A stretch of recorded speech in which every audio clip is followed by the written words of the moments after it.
3 फरवरी 2024 की शाम उत्तर प्रदेश से लगभग 2 किलोमीटर दूर एक ज़िला है जालौन, उसी का एक इलाका लगता है उरई। उरई के रहने वाले विजय ओमरे, उनकी बारात आ गई थी इसी हमीरपुर सदर कोतवाली क्षेत्र में। और बारात जाती है और बारात में घर के लोग, बाराती लोग और परिवार, रिश्तेदार सभी लोग शामिल होते हैं। बड़े धूमधाम से शादी समारोह होता है। और रात में जब फेरे हो रहे थे तो पंडित जी जो फेरे की औपचारिकताएं हो रही थी, तभी दूल्हा और दुल्हन को आपस में कस्में भी खिलाते हैं, वो भी 7 जन्मों तक जीने और मरने की। सब कुछ ठीक ठाक होता है। अगला दिन निकलता है, यानी कि 4 फरवरी 2024, और दुल्हन को खुशी खुशी विदा कर दिया जाता है।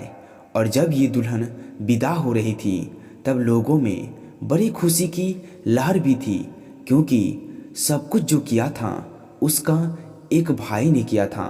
भाई की वो एक एकलौती बहन थी। एकलौती क्योंकि माता और पिता पहले ही मर चुके थे। बहन को बड़े नाजों से पाला गया था, लेकिन उसकी उम्र लगभग 35 साल के आसपास हो चुकी थी। जब बहन विदा होती है तो काफ़ी विलाप भी होता है और खुशी भी मनाई जाती है, क्योंकि उसे तो ससुराल जाना ही था। अब लड़की जब ससुराल जाकर विदा हो जाती है और पहुंच जाती है, तो वहां जाने के बाद उसकी जो शादी की पहली रात होती है, यानी कि प्रथम जो रात होती है, वो रात इतनी भयानक हो जाएगी, उस लड़की ने इस बात की कभी कल्पना नहीं की थी। दरअसल बताते हैं कि दूल्हा जो होता है वो सॉफ्टवेयर इंजीनियर होता है।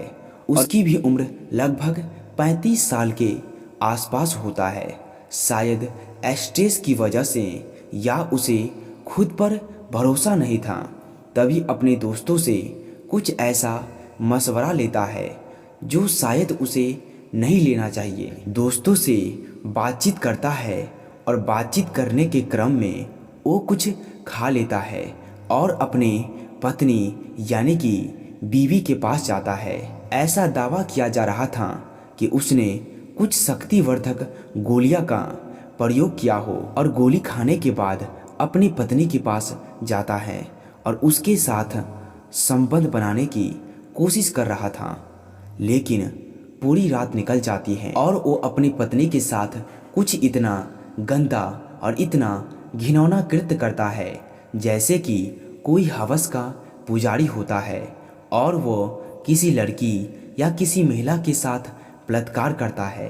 पूरी रात वो अपने बीवी के साथ कभी प्राकृतिक या कभी अप्राकृतिक यौन संबंध बनाता है। और जब उसकी पत्नी ने विरोध किया कि ये सब क्या कर रहे हो, उसने अपनी पत्नी को पहले ही रात में उस दरिंदे ने उसे पीटा भी, मारा भी और डांटा भी। लेकिन जब तक उसकी हसरत पूरी नहीं हो रही थी तब तक वो उसके साथ ऐसा ही गंदा और घिनौना कृत्य करता चला जाता है। पहली रात थी, इसलिए उसकी पत्नी विरोध भी नहीं कर पा रही थी। पत्नी का नाम दरअसल आरती ओमरे होता है। आरती ओमरे इस बात का विरोध नहीं कर पाई, क्योंकि पहला दिन है, ससुराल में कुछ कहेगी तो शायद किसी को बुरा भी लग सकता है। और कहते हैं कि यह तो प्रक्रियाएं होता है, प्रक्रियाओं से गुजरना ही पड़ता है। अगला दिन निकलता है। दिन निकलने के बाद उसकी तबीयत थोड़ी बिगड़ने लगती है, उसे उल्टियां होने लगती है। वो समझ नहीं पा रही थी कि ये सब क्या हुआ। छोटे मोटे डॉक्टर को ला करके उसकी दवाइयाँ दिलवा देती है। फिर एक और रात आती है। उस रात भी दरअसल वैसे ही बर्ताव होता है जैसे पहली रात हुआ था। उस रात में भी शक्तिवर्धक गोलियां का प्रयोग किया गया। उसके बाद उसके साथ शारीरिक संबंध मनाए गए। उसने विरोध भी किया, लेकिन उसका विरोध कुछ काम नहीं आ रहा था। उसके साथ बहुत ही घिनौना और गंदा कृत्य हुआ और प्राकृतिक और कभी प्राकृतिक और अप्राकृतिक यौन संबंध भी मनाए गए। उसे बुरी तरीके से पीटा भी गया। दूसरी रात भी उसकी हालत बिगड़ने लगती है और वो परेशान होने लगती है।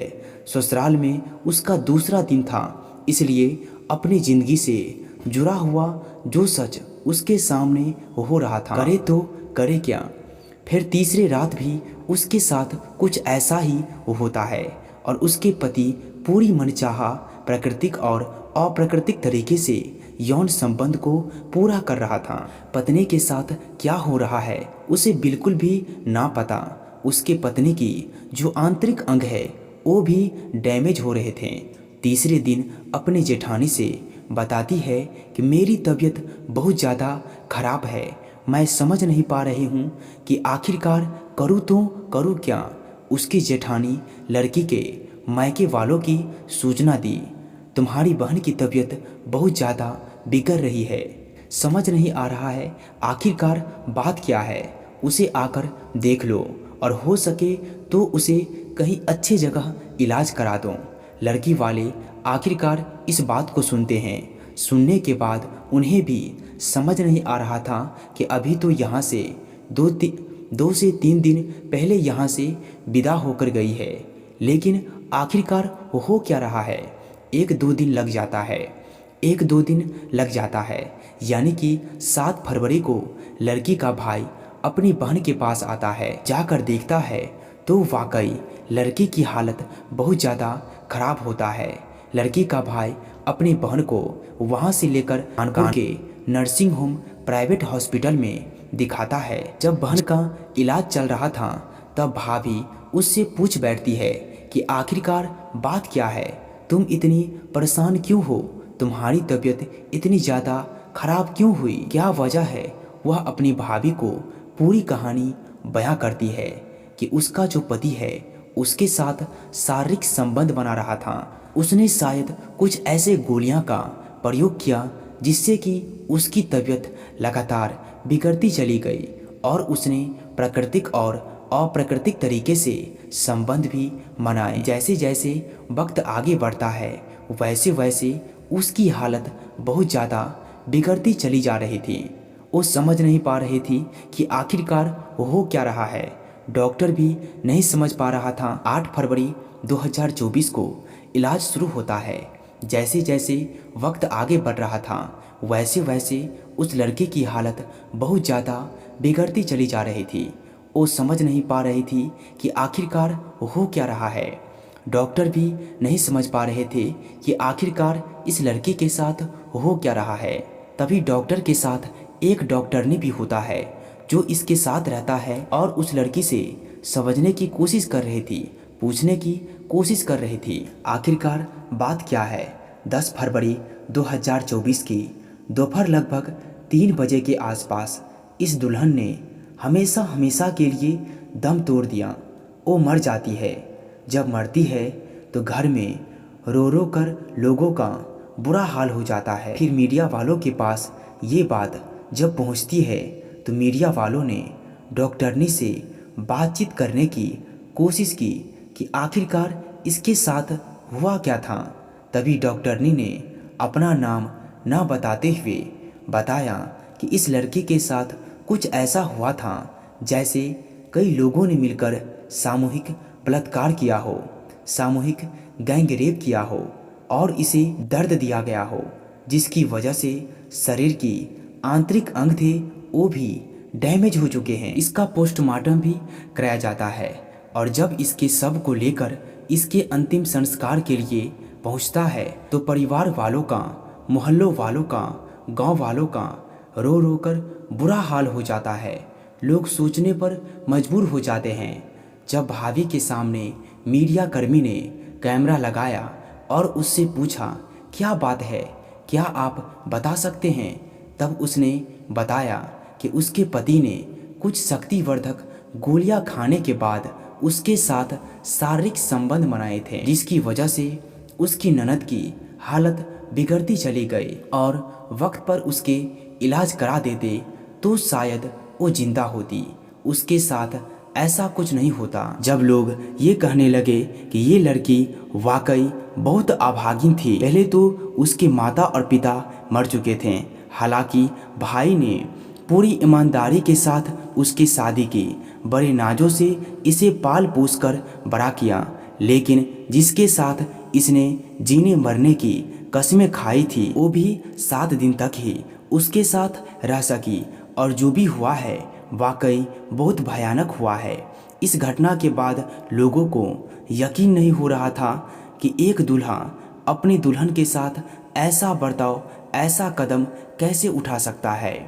हैरान करने वाली बात तो ये भी है कि जब मीडिया में जब ये बात की प्रकाशित होती है, ऐसे कौन से दोस्त होंगे, किस प्रवृत्ति के दोस्त होंगे जिन्होंने ये सलाह मशवरा दी होगी कि वे शक्तिवर्धक सूर्य गोलियां खाकर अपनी पत्नी के साथ संबंध बनाएं। हैरान करने वाली बात है कि वो पढ़ा लिखा इंसान ऐसा कदम कैसे उठा सकता है। लेकिन मीडिया में ये बात की प्रकाशित हो रही है कि दुल्हन पहले से ही बीमार थी और दूल्हा दावा कर रहा है कि उसकी शादी करा दी गई, इसलिए उसकी तबीयत लगातार बिगड़ती चली गई। इसके वजह से लड़की पर कई तरह के इल्ज़ाम लग रहे हैं कि लड़की ये था वो था, कौन सच है कौन झूठ है। हालांकि लड़की के भाई ने इस मामले को तहरीर दिया है। तहरीर देने के बाद इस मामले की जांच कराकर उचित कदम उठाने की बात कही है। अब आगे क्या होगा ये तो जांच के बाद ही पता चलेगा, लेकिन मीडिया में जिस प्रकार की खबरें आई है वो वाकई अपने आप में हैरान करने वाली है, परेशान करने वाली है। दोस्तों, इस कहानी का सुनाने का मेन उद्देश्य आपको परेशान करना नहीं बल्कि आपको सचेत करना है। आपका दिल दुखाना भी नहीं है, आपको जागरूक करना है। इसलिए यह कहानी आपको कैसी लगी और इस कहानी से आप क्या सीखते हैं, अपना फीडबैक कमेंट बॉक्स में ज़रूर दीजिए। जय हिंद, जय भारत।